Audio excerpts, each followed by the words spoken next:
mode. Good evening, everybody, and welcome to another episode of the U.S. flavor of the vBrownBag series. This evening, we are going to be kicking off our Azure series, and I'm very excited to have Mr. Ben Qual here. He's got a fantastic accent. He is from Australia, and he has a passion for Weet-Bix, not Weetabix, which I just learned is a completely different cereal. So a couple of housekeeping notes. We are fully engaged in the Twitters and on the hashtags and all of the things. I will be monitoring them from the back end. If you want to get in on the conversation and want to shoot us some questions, if you at vBrownBag or hashtag vBrownBag, I will be monitoring that. If you are live in the audience of attendees, I will also be fielding your questions from there. And smoke signals, cell phone, however you feel like you want to get in touch with us. So my name is Chris Williams. You can find me at Mistwire on Twitter. Our guest this evening is the illustrious Mr. Ben Qual. He is at BENDIQ on Twitter. And Mr. Ben, are you ready to take the reins?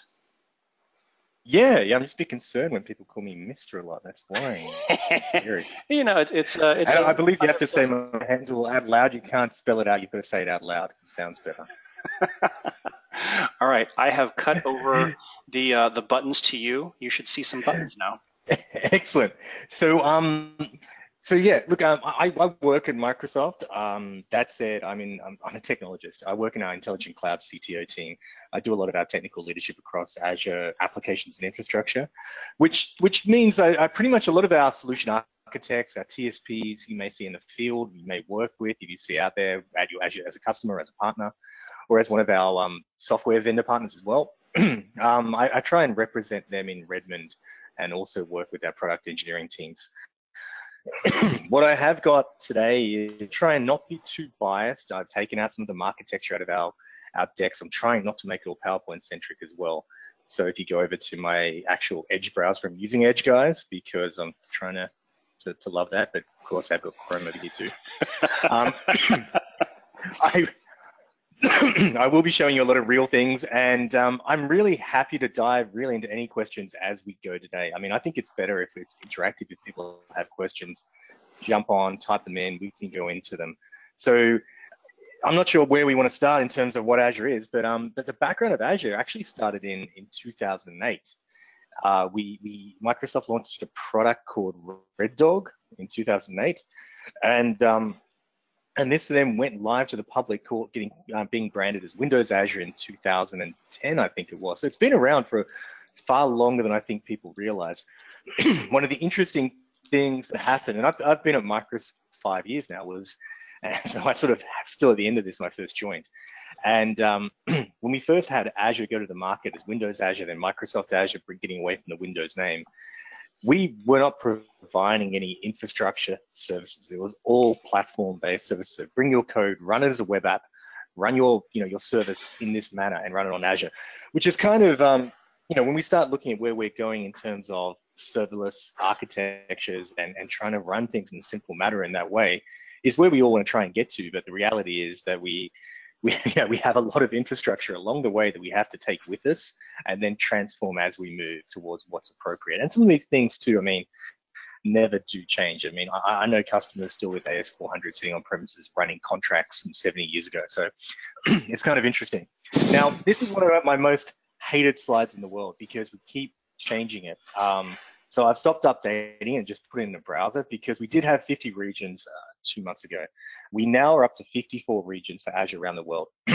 This means in terms of what the investment is in terms of Microsoft, and you look at where we are versus, I would say personally, to other predominant cloud providers in Amazon and Google. And this investment is worth tens of billions of dollars. And you talk about the time and innovation that goes into this. It is very, very significant. And it's also talking about the fact that what Microsoft thinks about how important it is to have data in region, data in country where people are, for security reasons, for latency reasons. One of my big feelings always is money can buy you bandwidth, but latency is forever. So we have to sort of go where customers are. Come on, that's a great one. That is fantastic. I'm using that. You have to you have to really go where the data is, and you have to go and sort of work with what customers are doing and how they're doing it. So it is currently in these regions. The most recent ones announced included Norway, which when you start looking at the fact of running data centers in very cold climates with geothermal power, it's not a bad move. In fact, we even have one, a test data center in the North Sea underwater right now, small, hot anyway, the data center. So huge disbursement across the world for different services we are running in Azure, and then multiple actual services running out there. If you go and talk about what we want to do as an organization, the things like Azure Stack also then fit into that. And Azure Stack is really there for the cases where you want to have an experience which is using discrete Azure services, not just virtual machines. If you want to run virtual machines, networking, storage, that's great. Azure Stack is probably going to be a terrible way to do it. If you want to go and run, virtual machine storage, networking, security, database as a service, applications as a service, containers, everything from the same user experience, and get deploying out of your different CI/CD pipeline tools into a location by simply selecting a region, seeing Azure Stack as a region. That's a great use case for Azure. And that's sort of a limited way. It's a limited cut down version of what you see in the full Azure portal. So one of the big things to start with here is security as well. And again, I sort of will highlight that I think that anyone who is in the game of cloud has to be getting certifications, has to be doing a lot of the work that we see in the industry around this. So this is not, again, if I get kicked by marketing tomorrow, you know why, but this is this is not something I'd say is optional for any cloud provider out there. It is a necessity on going and making sure we not only have global and industry certifications, but regional certifications based on the countries we want to do business with. And we only have to look at the ramifications of GDPR coming into play over the past few months, really, which has been sort of rolling out over the past few years to see where that's been coming and getting to. And then in terms of the security, again, I have a strong belief in this being the requirement that anyone running any cloud service, any of your data, any of your applications, they need to have these kind of securities in, whether you talk about personnel-based security, making sure they're verified, checked, only get access to systems in time, to physical security, to the actual security of the environment itself. This is a really, really huge requirement to me of how we run things and what we do, and sort of core at any cloud provider out there and how we do things. Any questions over there so far, guys, or not? Let me double check everything. No, we are looking good. You're doing fantastic, sir. Thank you. That was extraordinarily high, by the way, starting point. So, right.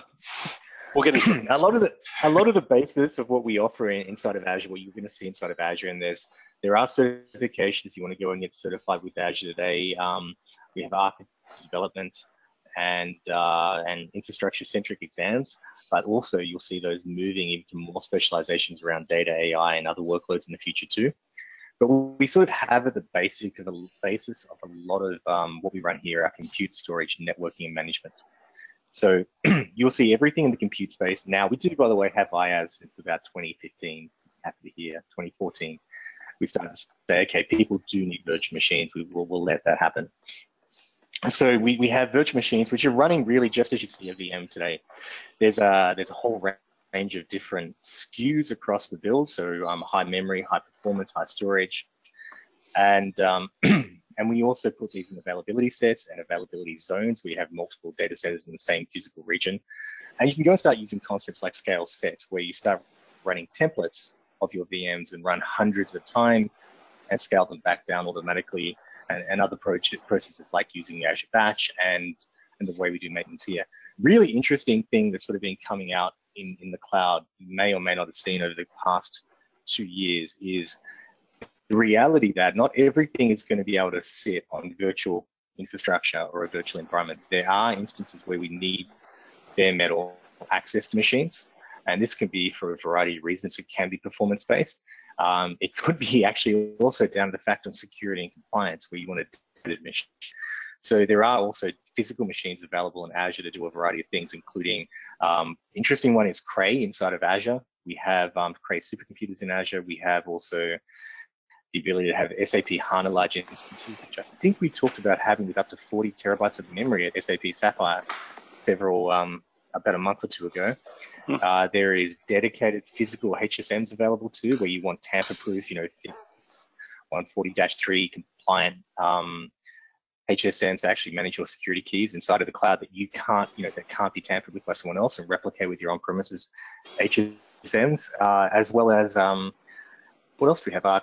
Confidential compute enclaves for things like in the clear data and blockchain, and even though it's not really sort of storage, we go across here and we can see we even have Azure NetApp Azure files. Azure NetApp files, I should say. We can go and do things like create an NFS volume as a service with a NetApp file in the backend, and do things like SnapMirror snapshots into Azure and start taking that on-premises environment and connecting it in. And I look at this as being very, very important in where we see a lot of the workloads go with Azure today, because we are, like a lot of cloud providers out there, seeing again, Linux is the operating system of the cloud today. You're lucky I'm using a Windows machine today. I also have a Mac, and I also am running a Mint laptop as well, Mint Linux as well. So, you'll see different things as you go forward here, but let's put it then the queue. And we can go and, sorry, I could be a bit longer here, some random letters. And you can go and create things like a NetApp NFS now point, just as simply as by going and selecting size and provision, and use that in things like a container-based environment, a Linux-based environment. Some of the things around simplicity, I'm going to cheat and copy some code in. When we're doing things like management, include the fact that we actually have in the Azure portal, which looks like this. It's very pretty. It's got colors. You can create dashboards. You can start to get a sense of all the different services within Azure. I mean, virtual machines is just one service. There's a whole range of discrete applications and services within there, not counting our marketplace. And we also even offer the ability to go and run things inside of a Powershell or Bash terminal natively in the cloud. So you have a cloud shell. And actually, the great time at DockerCon a few weeks ago, showing customers demos on my phone, not because I think it's a practical way to administer your environment, but because there was actually very limited space. And I was just trying to show people how to provision a container. And this is one of my favorite things to talk about, where if you want to go and do something like provision a container in Azure, which falls into compute space, we can simply go and do a single line of code and provision a Linux machine, a Linux container in Azure as a service, not running a Docker engine or a Kata container engine in the back end, Singularity, any Docker-based, any container-based engine to run this, running it as a service, not to run the VMs or manage the VMs and have them work together. And this is about the slowest I've ever seen this demo being recorded. I totally assume that has to happen. Well, that's the rule. 2 seconds. That's the rule. This is a rule of demos. Yeah. I actually did this on stage in front of a few thousand people in San Francisco a few months ago, and it was pretty damn quick, just like it was there. But basically provisioning, the ability to do things like going, hey, I can have a container with a public IP available without installing or configuring a machine, a Docker engine, anything like that, in a matter of moments, and then publicly have that IP address. We'll go to that in a moment, as it installs Apache Tomcat on that container, and have it up and running in a few seconds, and being able to do that all the way to when we talk about machines in Azure for compute, things like machines running with RDMA and InfiniBand access for HPC workloads, and GPUs for things like deep learning and AI. Over to our storage front now. Azure Storage is, again, like a lot of cloud storage, people have to sort of change the way they think about the concepts of what we use data, how we store data. The concept of RAID in the cloud does not exist, and it never will. It's just not economical. It's not actually going to scale at the rate you need it to. So what happens in Azure itself, every block of data is distributed. At the heart of it all is blob storage. Every single block of data inside of the cloud, inside of Azure, is distributed 3 times across different availability steps. So that data is done in that way across a single region or multiples of data centers in the one physical location. And that data is then, constantly error checked, is moved around to different disks as we start to see things like bit rot, or we change out servers or corruption or anything else. And people can also go and select options like to make it zone available, so to replicate to a nearby region with under 2 milliseconds of latency, or to make it globally redundant as well by ticking a box and or changing a marker and making it available in a location at least a few hundred kilometers away, or sorry, I should say at least 200 miles away for our US people. I am based in the US, but I still talk in metric because we know it's better. I fully agree, 100%. And it's kind of cool. What else you see there as well? We have the standard things you expect with disk storage, but in Blob Storage, disks run on Blob. We also then have Azure Files, which is a Azure Service, SMB Azure Service, coming out with high performance. You can back it up as a service in the cloud, and we also move data between hot, cold, and archive data tiers automatically now inside of Azure, and do things like worm and compliance on that data itself. So write once, read many inside of the cloud, and that's available as well. And hot, cold archive, what the hell does it mean? I should point this out too, because these are our terms and you probably need it translated into other terms you're more familiar with. Hot data is obviously really talking about your constantly accessed data. Quite often it's not a very large percentage of the data set, but this is going to be this will be the most expensive per gigabyte or per terabyte, but it'll be the lowest per transaction cost. And then you flip it around and say, let's make it actually a higher transaction cost, but a lower cost per terabyte in the cloud, which is your cold storage. We still have it online. It's millisecond latency. And finally, archive storage is really nearline offline storage, where you might be talking about minutes to hours of latency, high transaction costs, but very, very low capacity costs, well below your 1 cent a gig sort of watermark that you want to get into for when we talk about archive storage. And there's also plenty of ways to get it in there, such as we have DataBox, which is a ruggedized encrypted appliance. To make it easy, if you're familiar with Amazon, it's it's comparable to what we see with us gosh, I'm forgetting terms today, Snowball. Yes. To get your data inside of Azure. And things like that to get data in there. So those are some of the options available there. Again, storage is a topic we're covering in the future, so I'm going to try not to go too deep. Networking, whole range of options there. When you start talking about networking in Azure, one of the concepts you're going to come across is a VNet. So we talk about a virtual network or a VNet in there as a concept. In again, taking it back to vBrownBag's origins, it's like a virtual switch.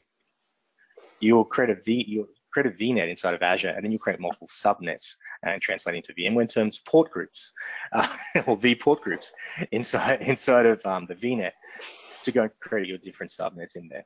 Then you look at things like how do we secure that traffic, and we have security gateways in Azure. We also have third-party ones as well. You can pull out of our marketplace, Palo Alto or Barracuda, Checkpoint. You can connect in from on-premises VPN or ExpressRoute. VPN, which I'm sure we all know and love, it's simple, it's quick, it's easy, will give you up to, I think we're looking up to about 400 megabits a second throughput on a VPN gateway today. And ExpressRoute today, and I think keep looking at the updates to the official rate of ingest for this, but up to 10 gigabits a second with sub 2 millisecond latency. Of course, that all comes down to where you're physically located for that latency into Azure to get that data in. That sort of can be an MPLS-based approach or a physical cabled fiber pool within one of our partners like Equinix. And then we have load balancers. We have DNS service, traffic manager as a service. I'm just going to jump back into the portal here, just quickly while we got it, because I want to show you the container we pulled up before to see if it's actually working, which it is. Hey. Which is pretty cool to show. Hey. And then there's also what we tie in, we talk about a lot with Azure is the management. I'm going to spend a bit of time in the portal showing you management on a virtual machine and other services in a second too. So any questions before I keep bulldozing on?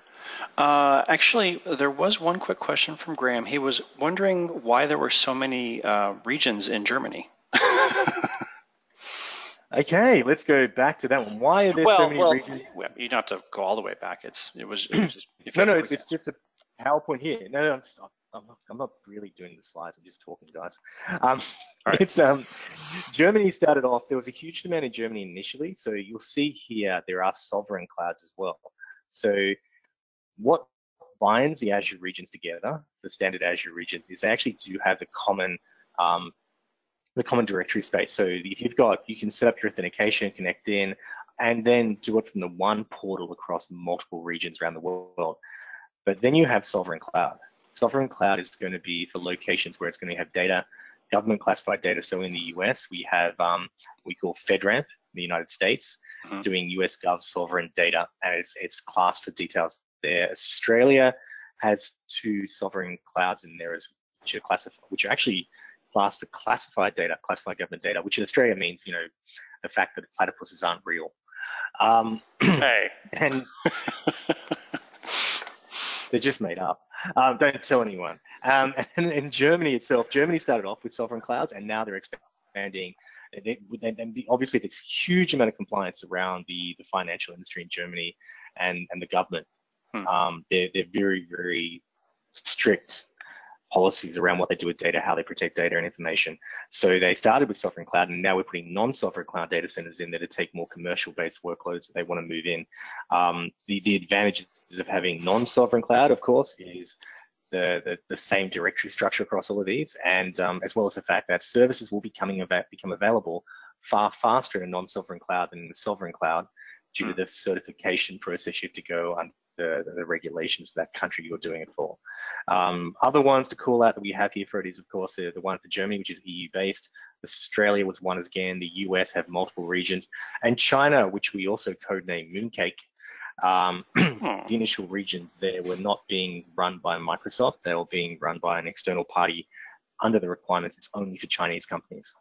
So again, very, very much based on where we're putting those data centers and how we're running them for that organization. Make sense? Yes, thank you.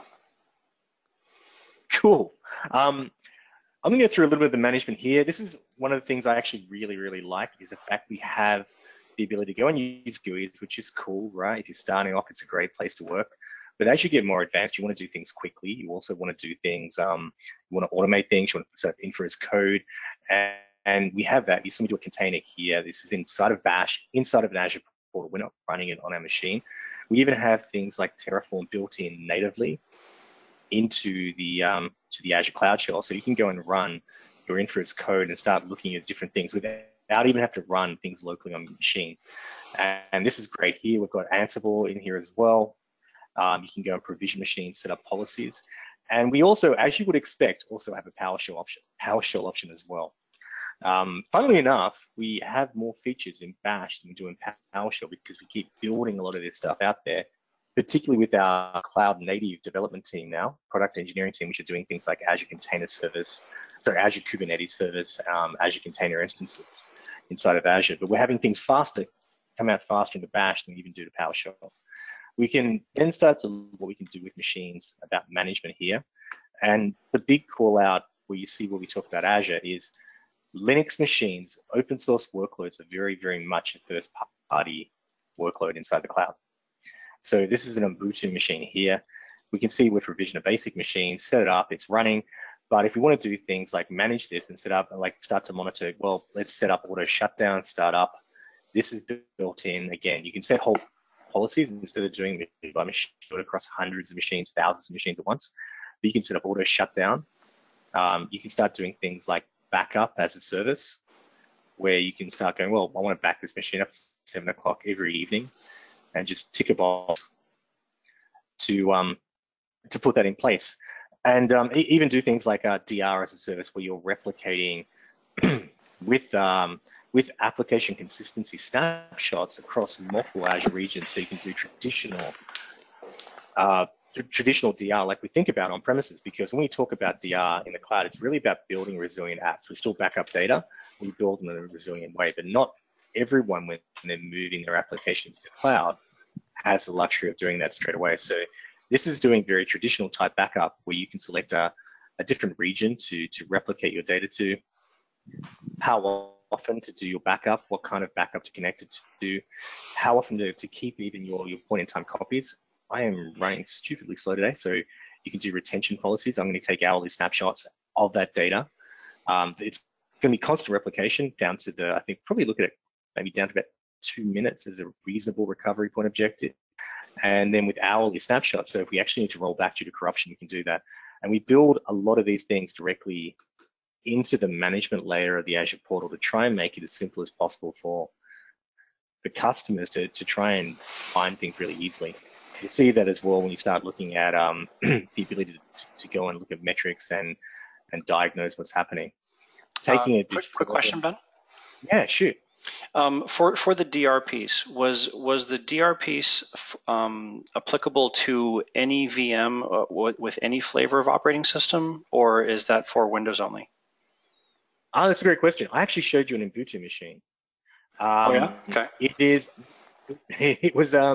is available for most distributions of Linux. Most distributions. So there are a few. So most distributions of Linux and Windows. Nice. We are prioritizing by what we see. So I mean, if you start running a very mainstream centric kind of distro like Red Hat, CentOS, Ubuntu, SUSE inside of Azure, you can be pretty much guaranteed that will be supported. But we're seeing some of the more obscure ones, which you can run, or you can go and create your own images using Packer, not have support yet. There is a whole page when you go and look at Azure Docs, which, literally just Google Azure Docs. It's pretty easy to find, so docs.microsoft.com, and I'll go through what is supported, what is not supported. I can tell you now, but I'll probably be wrong because we're constantly adding things. Right. Cool, thank you. No trouble. We look at things like we have an Azure Advisor service built in here too, and this is really important because, again, for the cloud, it's great, it's cool, but if you're moving to the cloud just to save money, it's probably wrong. You're there to try and be flexible and give the ability to innovate more than anything. And it is actually quite common for people to sometimes create whole workloads to the cloud in a lift and shift way and find they're burning through more money because they're paying for the resources constantly rather than doing shared memory, having a CapEx resource, which they're really never going to go over that boundary on. So we actually have products like Azure Advisor built in because ultimately the ongoing success of any cloud service is to make the customer successful. Because if you don't do that, I mean, you're not going to keep using the service. In fact, you're going to turn it off because you can see your real-time actions. It's not like buying a license, using it, you're done. It's you can see what's happening, and even if you don't move things off that you've migrated onto one cloud provider, I think you probably would question the applicability of moving to that cloud provider for more workloads in the future if you can't understand what you have there. So this is a cool feature built directly in again, so you can go and start looking at, well, what do you mean I need HA? So you don't want to move to the cloud and you're used to doing things like on a VMware or Hyper-V, things like high availability, where it's there by default. You run a single VM, it is HA.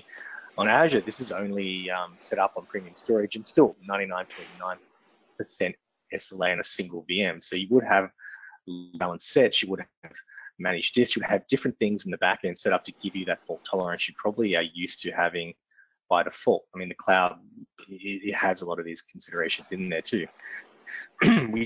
We talk about things like securing your environment too. I mean, you're used to maybe a traditional Cisco data center using VMware, using your virtual vSwitches, you're setting up data that way, maybe a checkpoint, a Palo Alto firewall. This is going through the different security settings you need to put in place to actually be secure, all the way from updates on your machines, and this is Linux and Windows machines, down to security gateways, public IP addresses being available, TCP 3389 being available from the public internet, which is obviously a big no-no, and other considerations in there where you might want to change your networking to do things like forced tunneling, where you don't let traffic go directly ever out to the internet from the cloud if you don't feel it's applicable, and you force it back in through maybe internal IPS and firewalls too. Performance, again, I really like this performance one. So it's actually going in and telling you what can be tuned to actually give you more applicable performance to what you need to run. So this is traffic management SQL being shown here. And again, it's not just turning it up, it's turning it down as well if you're not using all of the services over the selected data time. And and the cost aspect as well is pretty important, where you don't want to go into the cloud and say, hey, we're going to do this cloud thing, it's going to be great, we're going to save you all this money, and suddenly get a bill which is 20K more than you expected for the month.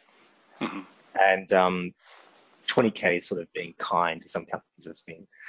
So you do actually try and give total visibility about what machines are running at what sizes, so we have the opportunity to go and right size workloads, gateways, as you see here, to have the appropriate services within Azure.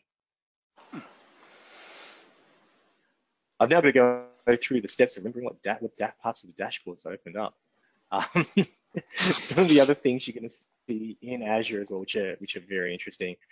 What did I actually open? Active Directory is one of the biggest exponents, which I don't know AD. We've been working with AD for years, but Azure Active Directory is actually a huge thing in terms of what customers use. And in fact, not just customers who are Microsoft Azure customers, but customers using different clouds as well, because we provide the service as a baseline for free, but then when you start doing multiple software as a service providers in there, more than I can't remember today, I think it's maybe 5 is our maximum in the free version. And you want to do things like 2-factor authentication, multi-factor authentication, where you do MFA via a phone app or something else, or phone calls. You can build that into Azure here, but this is a really cool service built directly in there that can replicate with on-premises Active Directory and start giving that whole integration, not just with Microsoft Azure, but across SaaS providers. So you could use it with Salesforce. Hell, a lot of customers go and use it with AWS as well as with Azure to give that federated model. Some of the interesting services includes the data services too, where, and this is, I always sort of have this conversation a lot, particularly, my background, by the way, was very much data centric and VMware predominantly, Cisco, NetApp, EMC, HPE, Dell, and back then it was IBM selling System X, not Lenovo, and sort of coming here, sort of taking a lot of these terms, and when you speak to people who haven't used Azure but are traditional data center people, it's not always applicable that, sorry, I'm just waving my wife while he's vacuuming right outside my door. You can't hear it. You can't hear it on the mic. You sound fine. Oh, good. Sorry, she was like, let's go. You can tell it's live, guys. Where, something like the cloud platform, the cloud is not just infrastructure. I mentioned it before when I talked about Azure Stack. If you're running just IaaS, it's the wrong thing. I mean, and you can be smart with IaaS. You can do a lot of things with infrastructure code. But really where a lot of the depth of the cloud comes, and the interesting thing is, it is well beyond the traditional infrastructure we think of, and automation is things like Cosmos DB is an example here, which is a scale-out database, which can be sharded. I think it's 10 gig shards, and you can run across multiple regions for that singular access point and non-relational, non-traditional database as a service within the cloud. You can go and look at other things too. So what did I open here? We have Azure Expect SQL and SQL Data Warehouse as a service. What you may not expect is we also have things like MySQL, Cassandra, Postgres as a service, as a database inside of Azure here, where you can go and set this up. Simply select the collation you want to run, the connection strings, properties, select the pricing tier, which obviously price performance, and start running a MySQL database inside of the cloud without having to go through all the trouble of setting up a VM, installing it, managing, patching the VM. You're simply running a collation, selecting how much data you want to run there, what kind of performance you want to run, and backing it up. And it's, as I keep iterating, we've done a huge amount of effort to, we work, I would say, harder than anyone else. And I'm not saying anything negative about anyone else, but we are working harder than anyone else on open source to change the perception of what Microsoft and open source have as a relationship. And we see it in a lot of the work here. You've got Linux as a first-party citizen. We were the first cloud provider actually to be on the open source, on the board of the open source, mental blanking out right now. We've got John Gosman over on the board of the open source, don't worry about me. I've been getting things too much today. For a lot of the open source efforts you see for the people who run OzCon and other things there. Google just actually joined just recently. We've been on that board for a long time now. And you're getting Postgres, you're getting Cassandra as first-party services inside of Azure. You don't have to go and select things like a Microsoft first-party service. You will get quite often more support sometimes nowadays to run Linux OSs or Linux containers in the cloud, or things like Java or JavaScript than you will for things like .NET and Windows in Azure. Really? So that's a really cool feature to talk about when you buy there. Yeah, it's I think I pointed out before. I mean, the fact we have more in Bash than we have in PowerShell. Yeah. When you talk about management in Azure, and Terraform sitting in there, Ansible sitting in there as first-party offerings ahead of some of their other options. Wow.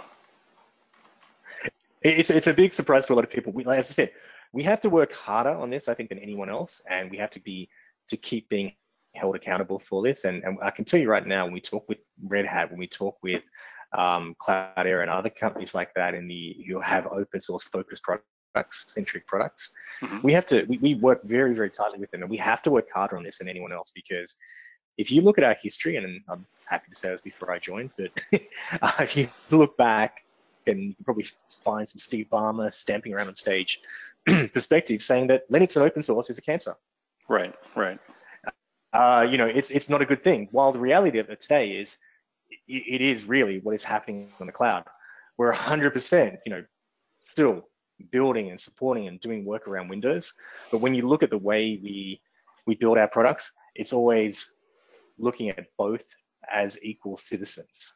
And as we see, what quite often happens, so particularly as you start peering into the development of the DevOps world, where it's got a stronger foothold than it would in traditional data center infrastructure teams, you're going to see more and more Linux and other open source tooling being brought in there before first-party toolings, because it's what our developers are working with too. Interesting little fact there. We actually even have a lot of the teams inside of Microsoft, even our field people, the technical people as well. You have the option of having a Mac or a Windows laptop. There is no problem with it. And internally, we start to run Linux. As I said, I've got one of each right now. I've got a Mac, and I've got a Surface Book, and I have an older laptop, an old Lenovo running Mint Linux. And the VPN experience is actually better on the Mac than it is on the Windows laptop right now for us. And then you can also take it over to other services too, where you start talking about logic apps, where you can start building and dragging, dropping different components and start running applications as a service, where you start getting from this into then like serverless architectures under App Service to start running your applications in a simple way. I mean, the whole concept of being able to drag and drop to give you workflows, to give you outcomes, rather than having to write thousands of lines of code in this whole template set up here. Again, within Azure, it's really sort of cool to see and amazing to see. It makes me feel like I can be a real developer, even though I can't. My kids kick my ass right now in Python, 10 and 8. They're using Scratch, and they've moved to Python recently, and it's amazing to see.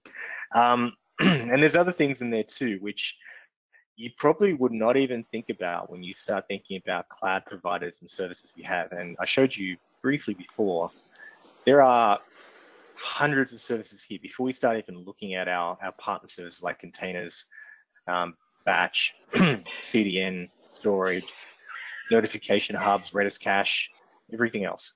I find this is one of the most amazing ones I've come across. So we launched out of our Microsoft Research org in the last 6 months, which is Genomics as a service.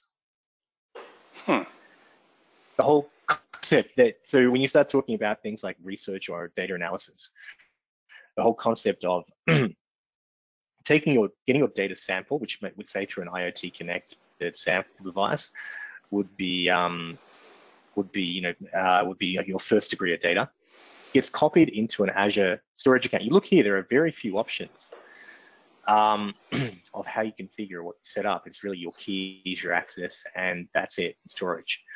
Copy that first degree data sample into the cloud, into a storage account, into object storage, run a single line of Python code against your genomics service, and it will do second degree analysis of that genomics data. Wow. Which will then be pumped down and run on Azure storage. You could do some use Cosmos DB or any other service you want to start doing machine learning on that data itself to do the analysis of what that genomics outcome actually means. So things you start seeing coming up in the cloud, for me, and this is why I talk about innovation, is staggering. You start looking at cloud because we want to get rid of a data center. It's costing us too much to move storage, to keep old storage, or to keep backups. There's all these different things we do, but I think the true value to me always is, what do we do next? How can we use that? We've suddenly moved 100 terabytes of data off on premises. That's great. 100 terabytes, by the way, seems laughably small nowadays. It used to rock my world 5 years ago.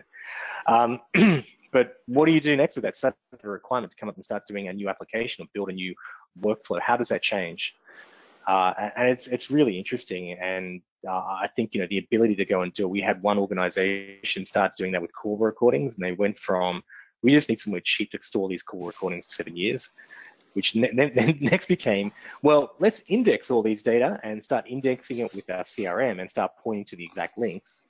And then we ran a natural language. We've got a service in our cognitive services running things like language analysis and sentiment analysis, doing natural language translation into text and then analyzing what actually is intended by what the person says, not just what they say, but how they say it. For example, my wife, I might go, hey, I'm going to the pub, and my wife would go, that's fine. And you go, okay, I'm good. However, you could also say, I'm going to the pub, and your wife would go, that's fine. And the second one, you're in trouble. The analysis actually of the call recording, so when someone popped up onto the screen next time, they got a visual dashboard. And this is something that got built as a pilot by one of their own architects in about 3 weeks based on call recording data they were keeping because it was cheap to keep in the cloud. And they were able to do a dashboard pop up on the screen within about 10 seconds of the call coming in and show the whole analysis and sentiment and what they were discussing as a customer over the last 10, 15 calls, which is pretty cool. I mean, if you think about how frustrated you are when you go into a conversation, you get transferred and people can't remember what you said, or you have to give all the details again, you do that 3 or 4 times in one call. This is looking at that history and giving a visual sort of indicator to the people taking the call within seconds of being on the phone, which is pretty cool. So that is one of the really interesting things about what you can do with cloud, and why it's powerful. It's not about the ability to be cheap, it's about the ability to innovate. Awesome. Any questions before I'm going to dive a little bit more into the monitoring side, to show you a few things and really just open myself to any Q&A you have? No, we're good. Couple of comments from Graham about the Linux Foundation agreement with Microsoft. That's what I'm thinking of. Sorry, what? Sorry, I was thinking about Linux Foundation. I totally thank you very much. That was exactly what I was thinking about. The platinum membership. I am having one of those days. So apologies, guys. And we have a huge internal technical conference coming up next week in Las Vegas, where I'm helping run a lot of the Azure track side of things. So my head's been in planning that, and the subsequent week after that, we'd like to take a lot of our subject matter experts in different areas and really lock in our field tech people with our engineering teams to talk about what's working, what's not, where we're going, why we're doing it. Finally, just closing up on some of the things we also do is some of the management and monitoring we provide. And this is cool because it's not just for workloads inside of Azure, it's across on-premises or on other clouds too, as well as in Azure. So we offer a lot of this directly in there. And some of the concepts are really, really cool, like Service Map, where you can start to see which machines connect to which machines, start to go, well, that web server can't be down because the web server's up, and start looking at it as a whole and how they interconnect in and seeing live information and content there. You'll see if my load time is any better right now. There we go. So we can actually see what is making up that application and see in real time, or we can be granular in the times we want to select, last hour, 30 minutes, give it a time segment, what they're connecting into these workloads, what they're connecting out to, and even potential problems we can see in these machines. So you can start to see alerts around around updates, I think in this case for our alerts on this machine. Geez, sorry, I'm really having some lag. It might be my home internet. I'm going to blame that. Service tickets, performance, even changes that are occurring to the machine if people have gone and installed new software. But you can start to really get views of applications, and take that back a step into other things and start looking at that from an application-centric point of view, where you can look at how different parts of the APIs actually connect into each other to make up your web service and what services they're connecting to at a sub-IaaS layer. So you're looking at the actual application layer, and you can put that into something like a .NET Java application very, very quickly, very easily.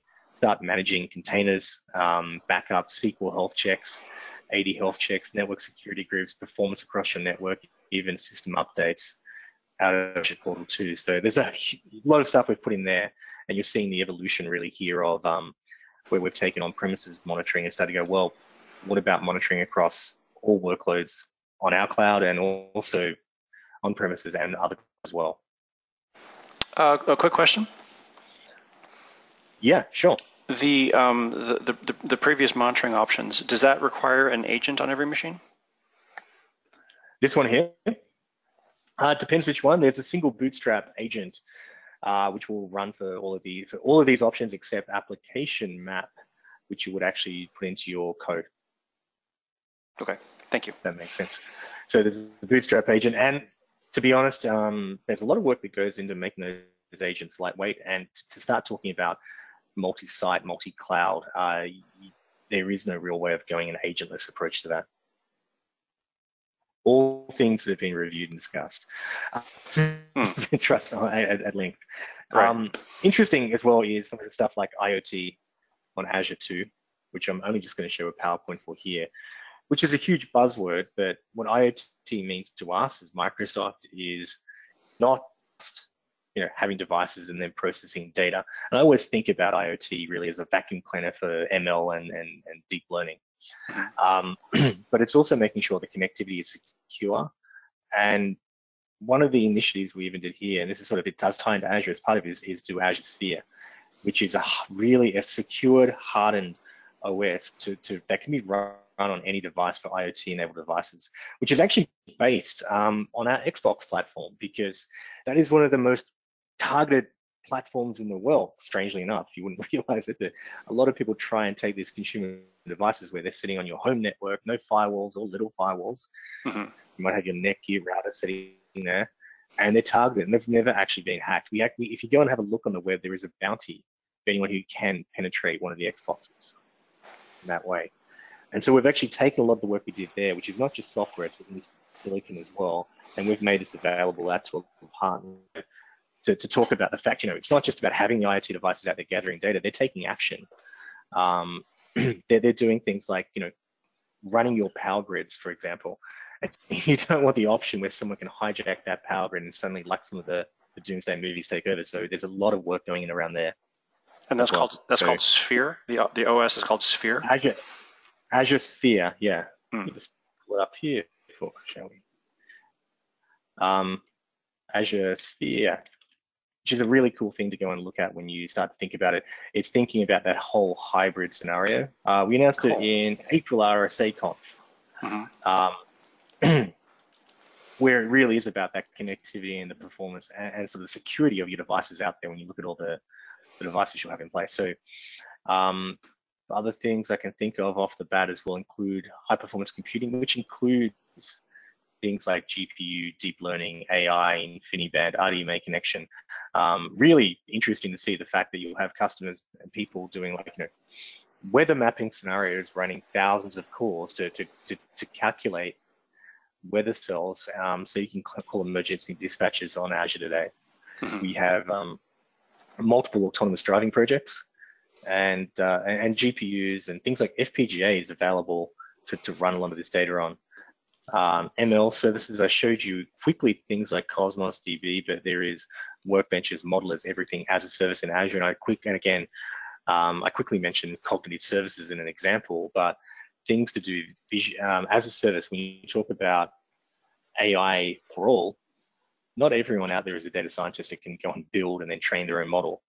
So the ability to take some more standard application like language conversion to speech, translation of language, which you may even see in things like Skype, where it's doing real-time translation now. Doing things like looking at image recognition and inference, down to, as we talked about as well, analyzing what people mean by the way they say it, not just by what they say.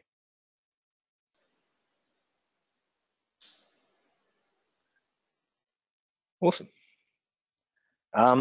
I think that was pretty much all I was going to cover today. There's a lot in there, and I'm glad we've got multiple ones here. When Cody spoke to me about this a few months ago,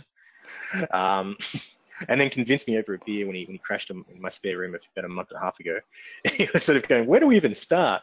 He's good at that. Crashing in your spare room or convincing you? Both. Convincing. More of the convincing. I'm not familiar with the crashing. Yeah. He decided for some reason to drive from near Austin to Vancouver, and I'm in Seattle, so I'm on the way.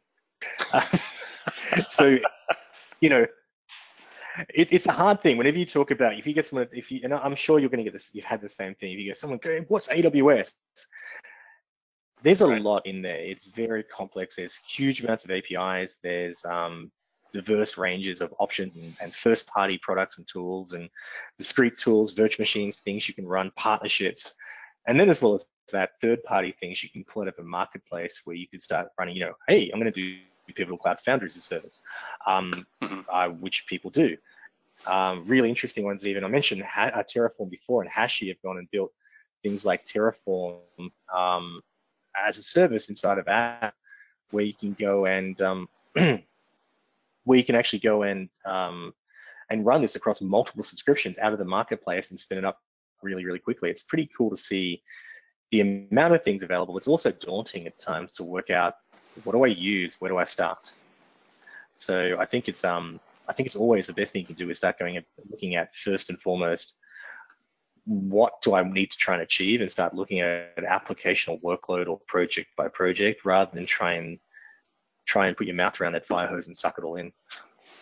Well, I was just about to ask exactly that. So, how many services? So if you take out the four food groups, RAM, disk, CPU, and networking, and you actually look at the services layered on top of those offerings, how many services does Azure have now? Because having a genomic service seems astonishing. It is, particularly to a lot of us who are maybe data center or DevOps or dev people. Right. I don't know anymore. I've really given up keeping count.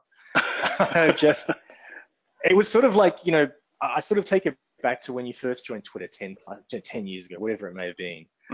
When you didn't have, when people first joined Twitter, period, you didn't have many followers. There wasn't a lot of content on your screen. It was easy to keep up with things. I remember getting in, waking up each morning, go, okay, let's check everything I missed overnight. Being in Australia at the time, there was, the whole US had gone through its cycle mostly. Right. And you'd be caught up in about 2 minutes, 3 minutes. And then it started getting more and more, and you started just to get to the stage you go, I'm going to miss things. I'm just going to have to accept the fact I'm going to miss things. And when I need to find them, I'll go back and find them. But I've really just got to consume and use what I'm trying to find. Right now, we're talking about hundreds when you start talking about the different kind of virtual machine storage options, even networking products we have in there. There's hundreds of different options of first-party services before we even get third-party. Just drilling into one service like this can suddenly, give you a range of things. You go, oh, didn't even think about that. So right. it is quite complex. It's quite complex to say how many there are, but I think, as I said, I still go to the view that we really just need to start by looking at what we're trying to achieve and then map it out to how we build it. Gotcha. And then dive into the different things available and how we can run them.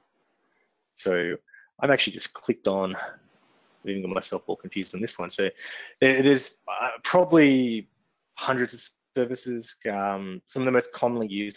As you'd expect in most cloud providers, even though there is a lot about the way you develop, I think things like compute, IaaS compute and storage are probably the largest users on Azure today. Sure. Yeah. But then other things like app service, so platform-centric services, which include things like Service Fabric, websites as a service. You want to run Drupal as a service in Azure, are big consumers as well. And the Azure Kubernetes service, which keep saying container service, the AKS, which went live at DockerCon. I had to answer that question about 100 times on that day. It's like, when's it going live? It's like 5 minutes ago. Where you get to run containers as a service is also starting to consume huge amounts of customer workloads as well, because it's very, very sort of easy to go and modernize traditional apps, let alone build new applications with the container concept too. Awesome.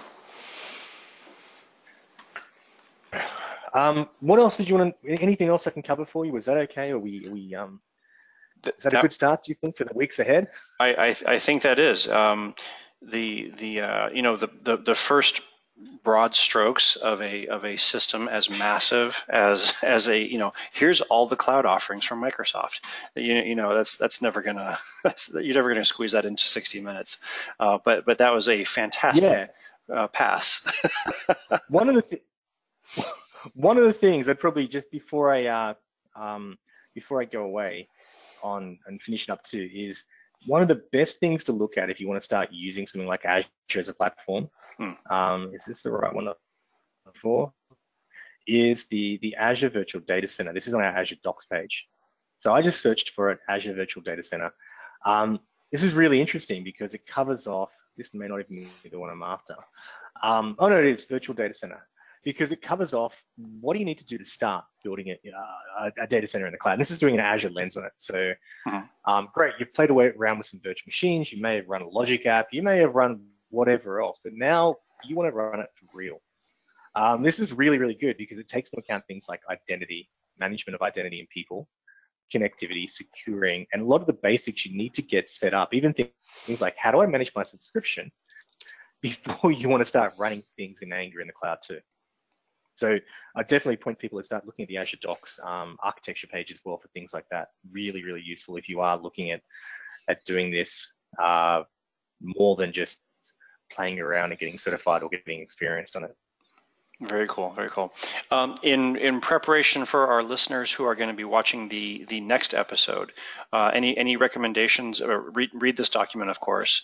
Is there any other thing? Is there like a broad strokes white paper, or is it really just jump into docs.microsoft.com/Azure and just start working your way down the list? Yeah. Well, and I would start with looking at some of the architecture docs on docs.azure.com. And get all my GitHub repos as well. GitHub, I should add, a Microsoft company. Hey, it's a brand new Microsoft company. Congratulations. Kubernetes Ninja Cat now. We've even got some workshops up there, which can I copy and paste this into the window or not? Sure, throw it into the chat channel, and I'll spam it out. Right, message. Awesome. We've even got things like workshops we make available. We're publishing on GitHub now. Before we acquired GitHub, we'd already started this process. So you can go and talk about how do I actually build something which is resilient in the cloud. I talked about DR in the cloud being totally different. How do I go and build a architecture for infrastructure as a service today? And doing hands-on workshops on that. And when you go back, and I showed you the Azure Docs page, when you go back and look at Azure Docs, wrong page, sorry, this is all actually open source as well. Even our documentation now is open source. So if you go, this is great, this is really, really good, but I don't agree with something, I'm going to call a bug, you can actually sign in with your GitHub account. And again, this has been around. Nice. This has been around now for, I think we've been about 8 months since we open sourced all our docs too. And you can actually do you can clone, do a pull request, raise a bug on the doc, and suggest updates. That's awesome. What's become really interesting from the top down, our leadership level down, Scott Guthrie, who runs all of our engineering org for Azure Engineering, reporting into Satya, will actually spend a few hours each week himself reviewing documents on Azure Docs. We've had some to check the validity himself. We have people, we encourage everyone internally to go through, raise issues if we see them, and keep this current. And so it's the best way to keep things current when you talk about the cloud, where the product you knew last week, it may be totally different in a month. It has a whole heap more options. So have a look through some of these documentation, some of this doco as well. And if you want to make suggestions, again, just go in, raise a bug, raise an issue, and we'd love to get any feedback. Very cool. Awesome. Cool. All right. Let me double check all the decks and everything. A lot of thank yous and job well done's coming from our listeners right now. So yeah. Brilliant. Glad it was useful. I think we've any other questions? Nope. And a thank you for the GitHub link as well. Nice. Yeah. I mean, that's just we are actually putting a bunch of sessions like that, a bunch of workshops, so people can actually not just go and I don't know if you see have a look at my stuff on Twitter. I get to review some of the Azure exams as well. And I'm not always a big believer in exams as the only way to measure someone. I think it's great showing you can remember things, but understanding how things work and the knowledge and being able to do them and have a scenario is great as well. So we're making a big deal about getting architecture docs published, like this virtual data center expanding out on this.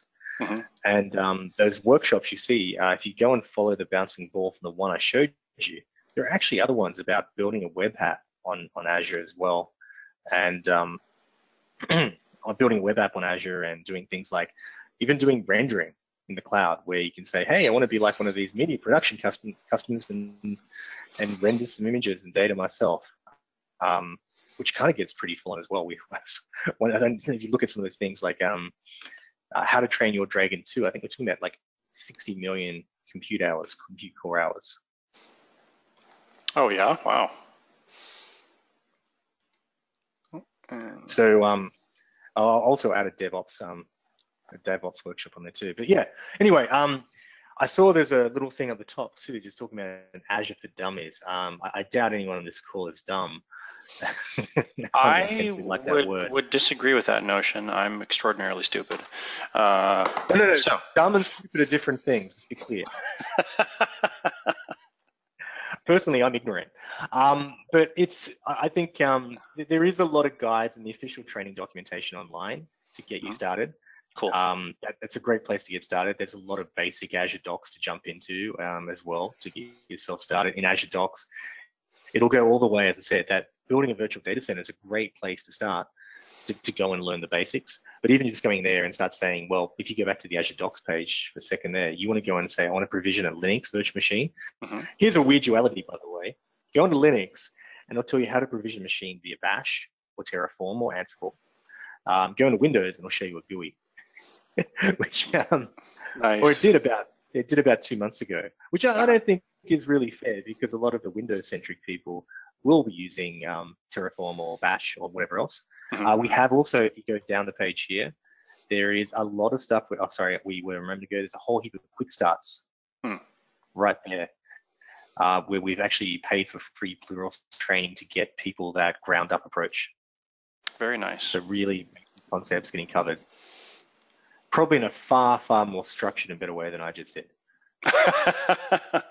Awesome. Well, Pluralsight's a really good website too. Excellent. This is a lot of fantastic resources and a great kickoff to the Azure series. Yay! Go Ben. Thanks so much for having me on that too. I really appreciate it. Yeah. This was absolutely fantastic. Thanks for coming out, and to everybody listening, thank you for attending, and thank you, Ben. Great.